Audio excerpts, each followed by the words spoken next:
এই ফারুক পাউলে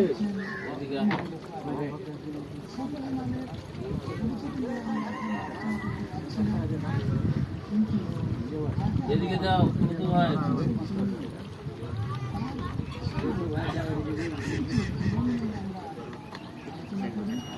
এই আমার ফারুক দেখে দিই একবার ওখানে